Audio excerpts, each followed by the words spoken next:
Why doesn't MTV play music anymore? A question people have been asking since the 2000s.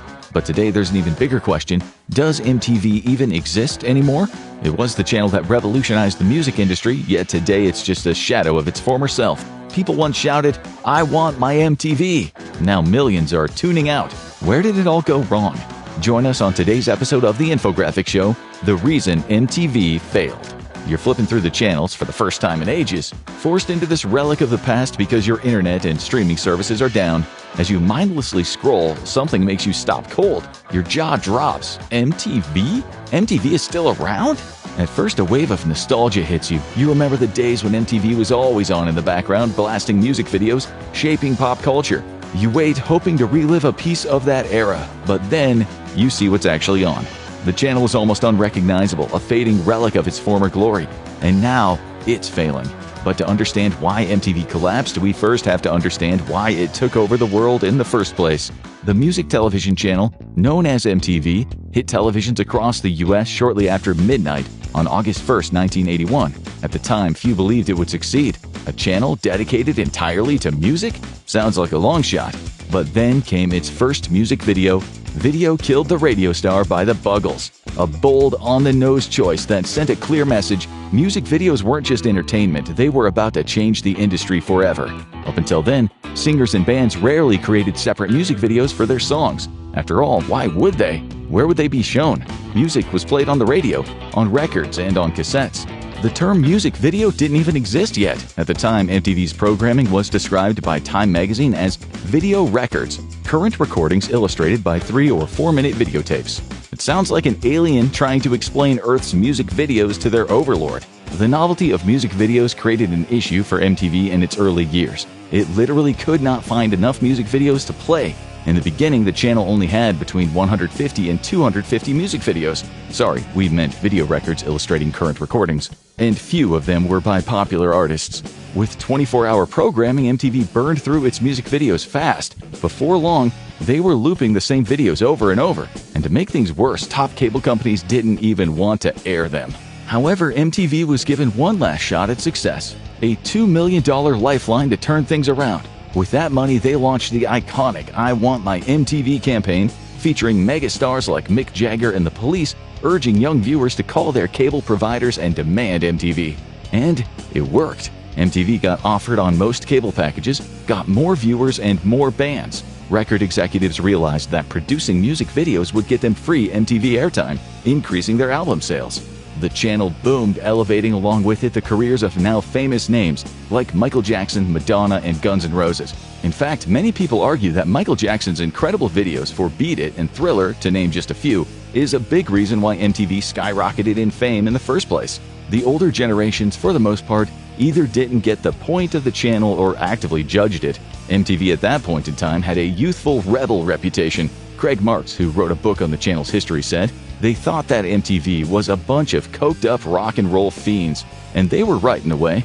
With the biggest rock and pop stars of the era telling people to tune in and parents absolutely hating it, MTV quickly became a massive hit among teenagers and young adults. MTV wasn't just about music videos. It featured exclusive interviews with rock stars, live performances from chart-topping artists, and even launched the Video Music Awards, or the VMAs, which quickly became one of the biggest nights in the music industry.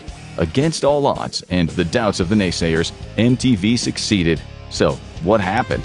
Well, part of the problem is something you may have noticed during your scrolling to arrive at MTV in the first place. There are so many channels to choose from. In 1980, a year before MTV's debut, there were 28 cable channels. As of 2022, there were 126 cable channels, including the Cowboy Channel, focused on rodeos and Western sports, and Fuse, the channel that airs TV shows no one's ever heard of. Alan Hunter, one of the original MTV VJs, video jockeys, says the cable world exploded in the 90s. MTV had to change because there did become a lot of competition for eyeballs. You couldn't continue to just peddle the same thing. MTV wasn't just facing more competition in general, it was facing new music channels too. VH1, Video Hits 1, launched in 1985, targeting a slightly older audience. Meanwhile, Country Music Television, CMT, debuted in 1983, catering specifically to country fans. Back to you looking at MTV waiting for a music video to appear to see what the kids are listening to these days. So you wait, and you wait, and you wait. You press the guide button to check where the next music video block is coming up, but instead you see hour after hour of a single show, ridiculousness, sprinkled in between reality shows like The Challenge. When did all these reality and comedy shows appear? What happened to the music? The fact that MTV no longer plays music, or much music at least, as we'll get to soon, has become a punchline. As early as 2004, the band Bowling for Soup sang a song called 1985 that says back then there was U2 and Blondie and music still on MTV. So clearly, MTV had been phasing out music videos for a while. In 2000, the channel still played 8 hours of music a day, but by 2008, that number had gone down to 3 hours per day. But why would they turn their back on the branding that made them famous? Well, for the same reason your favorite social media and tech companies have all gone downhill: money. MTV's original business model turned out to be the source of its undoing. Besides the birth of competing networks and even music channels, MTV relied on amazing videos by great chart-topping artists. But that made the model really unstable. What happened when Van Halen, Michael Jackson, or Madonna hadn't dropped a new hit music video because they were busy working on their next album? A process that often took years. Well, the channel had to play less popular and less well-known artists. And a lot of less popular artists also didn't necessarily have the money to produce extravagant music videos. So it narrowed down the available choices. Ratings and ad dollars would go down for a while, just as they would shoot up after the release of Bon Jovi's latest video. Record labels, never known for their generosity, began to resent the fact that they were pouring money into music videos, only to then hand them over to MTV for free. Yes, it boosted sales, but it was still a gamble. Sometimes the video paid off big, but other times it flopped. Over time, labels became less willing to take that risk. But the real problem was the ad dollars. Each video was around 3 to 4 minutes long, making it very easy for viewers to change the channel every few minutes when a new one would come on. MTV also played many genres of music. A pop fan might change the channel the second a rock video came on. A rock fan could click away when a hip-hop video appeared, and so on. MTV realized that if they wanted to attract more ad dollars, they would need longer programming, namely half-hour shows. They started with shows that still revolved around music, like Yo! MTV Raps in the late 80s. But eventually, they decided to show off the real lives of the generation they wanted to attract with that most highbrow form of TV, reality shows. In 1992, MTV debuted The Real World, the show TV historians credit with causing the boom in reality shows. While we might look back on it now as the beginning of the end for MTV, The Real World was a huge hit. Though it had similarities to today's reality shows, the early seasons of The Real World tackled serious topics that mattered to young people. Take Season 3, set in San Francisco. One of its most prominent cast members was Pedro Zamora, an AIDS activist. At a time when AIDS was deeply stigmatized, Pedro's story gave the public a rare, unfiltered look at just what it was like to live with the disease.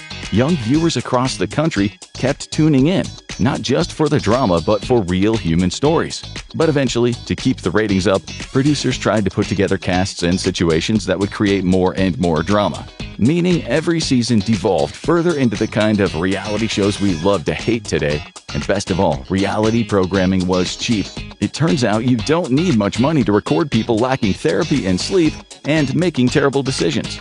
Now, to be fair to MTV, those weren't just decisions based on greed. It was running a business, and that business had to stay afloat. As former MTV producer Michael Alex says, "There's the cultural loss versus MTV was an ongoing business trying to survive. The channel hung on as long as it could to music. Since MTV was now making money with reality shows and playing less and less music, its original appeal started to disappear. The channel drifted so far from its musically oriented past that on February 8, 2010, they removed the words music television from their logo entirely. The decline from showcasing Kurt Cobain's unplugged performance to prestigious shows like Teen Mom and Jersey Shore was swift and seemingly irreversible. So, you're still watching MTV, and you're waiting to see if anything, any music at all, will air. Suddenly, one music video does come on. You can check out the latest acts, see what artists are trending, and the video is by Guns N' Roses. Your dad played them driving you to school. That can't be the latest thing in music, and it's not, but you're more likely to find them on MTV than any top charting artist today. MTV switched from being the youth channel to being the Remember Your Youth channel. It even launched a spin-off network called MTV Classic that plays music videos from the 1980s, 1990s, and 2000s, which means most of Gen Z and all of Gen Alpha are completely left out.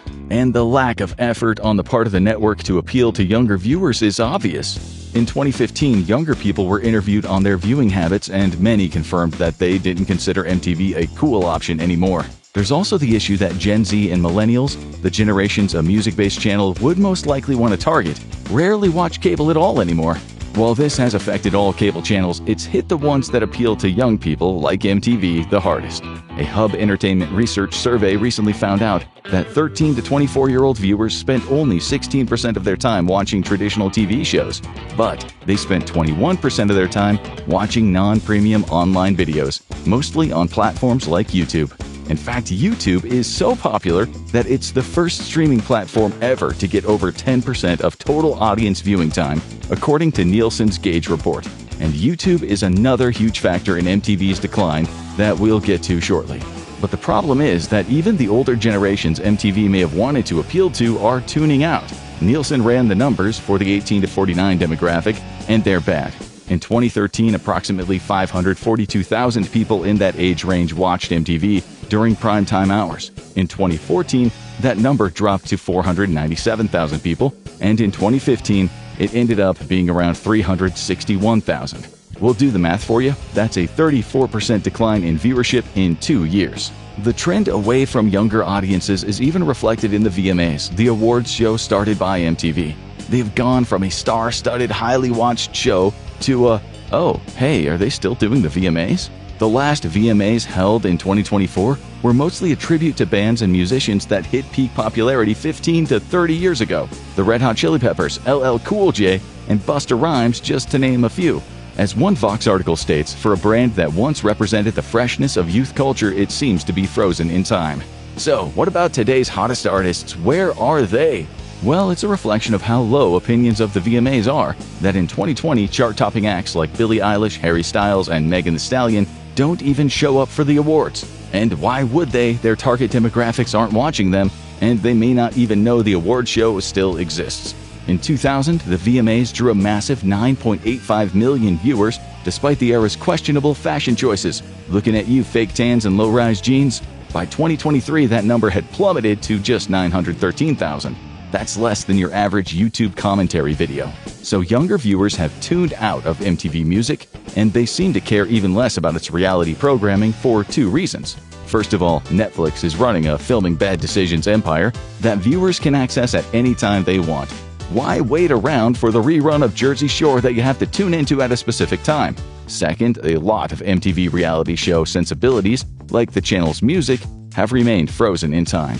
You realize this when you keep watching the channel and suddenly The Challenge comes on. You remember this show? It's been on forever, kind of like a combination of Big Brother and Survivor. As you watch, this guy named Zach comes on and he starts ranting about how women were only created to bear children and men are the greater species. Okay, maybe it's just a product of its time. You check to see when the episode was made. 2019? What?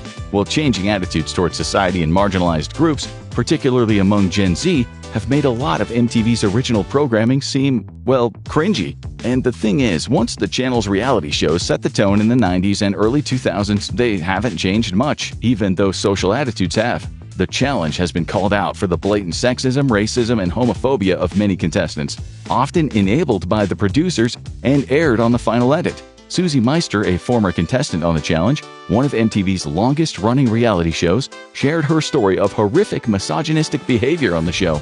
She recalls that the men in the house routinely hurled slurs at female cast and crew members, smacked them, shoved their faces into men's crotches, and exposed themselves without warning. A collection of behaviors that today would be called assault. According to Meister, women on The Challenge were routinely subjected to sexual aggression, unwelcome nudity, and unwanted touching by male cast members. And if they complained, they were reminded that plenty of people would gladly take their spot in the house. You might be thinking, but surely there's plenty of misogynistic garbage on Netflix reality shows, like Too Hot to Handle. And while there definitely is, those shows are produced in a different era, one where casual misogyny, homophobia, and racism are no longer brushed aside. As a result, that behavior either doesn't happen as often, or at the very least, it never makes the final cut. Producers today know that including it would alienate viewers, especially the younger audiences. This brings us to a big reason MTV is failing. You keep waiting for a great music video to come on. Each ad break feels like an eternity, and then it hits you. Why wait? You grab your iPhone, you open YouTube, and within 5 seconds you're watching exactly what you want. Want the official music video? It's there. Prefer a live performance instead? No problem. Whatever you want, you can find it and watch it on YouTube in an instant. And MTV just couldn't compete with the digital age. It all started with the iPod. For those too young to remember, the iPod was like an iPhone, minus the phone, minus the internet. Just your entire collection of music in your pocket. Before that, you were stuck with CD players. If you wanted to switch songs or artists, you'd better have another CD ready. People didn't carry their entire music library everywhere they went. The iPod changed that forever. People downloaded the songs online, so they didn't even have to run to Tower Records, another business obliterated by the digital age. So why would you wait for MTV to play the hits of the day when you could just download them and have them in your ears at all times? Well, maybe if you wanted to see your favorite band's new music video, it would be cool to wait for MTV to play it and then catch it there. Except after a few years, YouTube arrived, and it signaled the slow death of MTV as we knew it. Every music video produced was uploaded on YouTube and available at the click of a button. And unfortunately for MTV, its parent company Viacom didn't take the growing competition of YouTube or the internet in general seriously. MTV News, a cultural phenomenon when it started in the 80s, became even more iconic for its in-depth reports and coverages of the deaths of music icons like Kurt Cobain, Tupac, and Biggie Smalls. When YouTube hit the internet in 2005, it quickly started gaining traction among younger people. With an internet connection and a video camera, the idea was that anyone could make content and make their friends or much bigger audiences laugh on YouTube. Well, eventually, mainstream channels and news networks also started uploading clips to the online site, realizing they could reach much larger audiences that way, and especially young people. But MTV News waited until the 2010s to post their first ever video on YouTube. By that time, other major music channels were already established, and the network's YouTube videos never gained the audience they wanted. As of today, MTV News had 572,000 subscribers, but it didn't matter, because in 2023, parent company Paramount shut it down for good. Even when MTV News featured major artists like Janelle Monáe, Zara Larsson, Charlie Puth, and Linkin Park's Mike Shinoda, their videos barely cracked 30 to 40,000 views, and many struggled to reach even 2,000 or 3,000. That being said, maybe all is not lost. Some believe that if MTV finally embraces its true audience, the aging millennials and Gen Xers, it could actually boost viewership with nostalgia-driven programming. After all, this generation still remembers when MTV mattered, and they're also more likely to turn on cable. If MTV stops pretending to be there for the youth and leans into the nostalgia, it could make a comeback.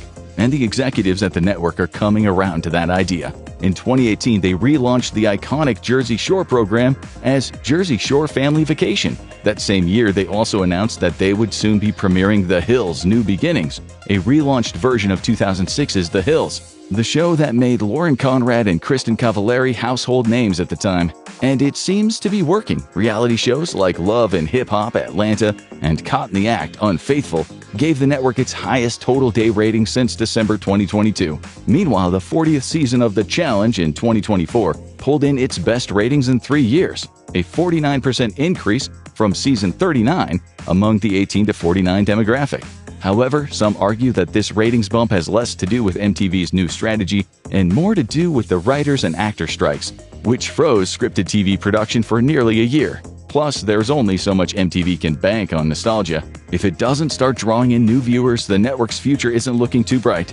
According to the latest data from January 2025, MTV is the 42nd most popular channel on TV, with a weekly audience of only 167,000 people during prime time for that period.